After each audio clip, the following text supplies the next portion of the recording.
തൃശൂർ കരുവന്നൂർ സഹകരണ ബാങ്ക് കൊള്ളയ്ക്ക് ഒരു രക്തസാക്ഷി കൂടി. അപകടത്തിൽപ്പെട്ട് ചികിത്സയിൽ കഴിഞ്ഞിരുന്ന കരുവന്നൂർ ബാങ്കിലെ നിക്ഷേപകനാണ് മരിച്ചത്. ചികിത്സയ്ക്കായി ബാങ്ക് നിക്ഷേപം നൽകിയില്ലെന്ന് ഭാര്യ ആരോപിച്ചു.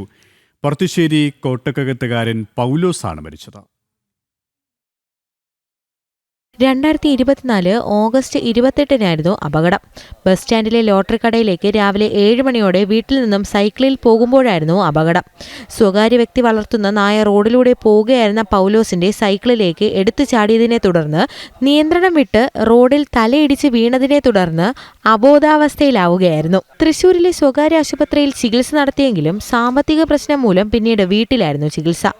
മെയ് 10-ന് പേരാമ്പ്ര തിരുഹൃദയ പാലിയേറ്റീവ് ആശുപത്രിയിലേക്ക് മാറ്റിയെങ്കിലും കഴിഞ്ഞ വ്യാഴാഴ്ച വീട്ടിലേക്ക് കൊണ്ടുവന്നു.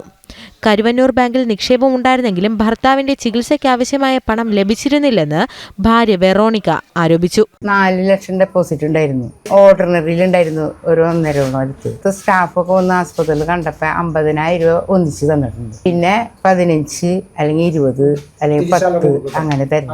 എല്ലാ മാസവും ലെറ്റർ വയ്ക്കണം. പിന്നെ ഈ മാസം ലെറ്റർ കഴിഞ്ഞ മാസം വെച്ചിട്ടുണ്ട്. ഞങ്ങളുടെ ഇനി ബാക്കിയുള്ള മുഴുവൻ പൈസയും തരണം. പൗലോസാറിൻ്റെ ചികിത്സ സഹായത്തിന് പൈസയില് ഞങ്ങൾക്ക് വേറെ കിട്ടാൻ വഴിയില്ല, അപ്പോൾ കടം മേടിച്ചിട്ടൊക്കെ ചെയ്തെന്ന് പറഞ്ഞിട്ടും അവർ ഞാൻ വെള്ളിയാഴ്ച 13-ാം തീയതി വിളിച്ചു. അപ്പോൾ പറഞ്ഞു ഇവിടെ ആരും അടച്ചിട്ടില്ല, അടച്ചാൽ വിളിക്കാന്ന് പറഞ്ഞു. 10 വർഷം മുൻപ് 4 ലക്ഷം രൂപ കരുവന്നൂർ ബാങ്കിന്റെ പൊറത്തിശ്ശേരി ശാഖയിൽ നിക്ഷേപിച്ചിരുന്നു. 50,000 രൂപയുടെ സ്ഥിര നിക്ഷേപവും ഉണ്ടായിരുന്നു. തൃശൂരിലെ ചികിത്സയ്ക്ക് മാത്രം 10 ലക്ഷത്തോളം രൂപ ചിലവായി. ചികിത്സയ്ക്കായി ബാങ്കിൽ നിക്ഷേപിച്ച പണം ആവശ്യപ്പെട്ട് എല്ലാ മാസവും ബാങ്കിൽ കത്ത് നൽകിയിരുന്നെങ്കിലും 10,000-ഉം 20,000-ഉമായാണ് പണം ലഭിച്ചിരുന്നത്. ചികിത്സയ്ക്ക് ഒരു മാസം 1.5 ലക്ഷത്തോളം രൂപയാണ് ചിലവ് വന്നിരുന്നത്. ഉള്ളതെല്ലാം വിറ്റുപിറക്കി ചികിത്സിച്ചിട്ടും ഇപ്പോൾ 5 ലക്ഷം രൂപ കടമായി. ബാങ്കിൽ നിന്ന് ഇനിയും 2.5 ലക്ഷത്തോളം കിട്ടാനുണ്ട്. കഴിഞ്ഞ വെള്ളിയാഴ്ചയും ബാങ്കിലേക്ക് വിളിച്ചിരുന്നു, പക്ഷേ പണം കിട്ടിയിട്ടില്ലെന്നും വെറോണിക്ക പറഞ്ഞു. കരുവന്നൂർ ബാങ്കിന്റെ കൊള്ളയിൽ ഒരാൾക്ക് കൂടി ജീവൻ നഷ്ടപ്പെട്ടതോടെ BJP പ്രതിഷേധം ശക്തമാക്കി. ബാങ്കിന് മുന്നിലേക്ക് BJP ഇരിങ്ങാലക്കുട മണ്ഡലം കമ്മിറ്റി ശവപ്പെട്ടി പ്രതിഷേധം നടത്തി. ജനം, തൃശൂർ.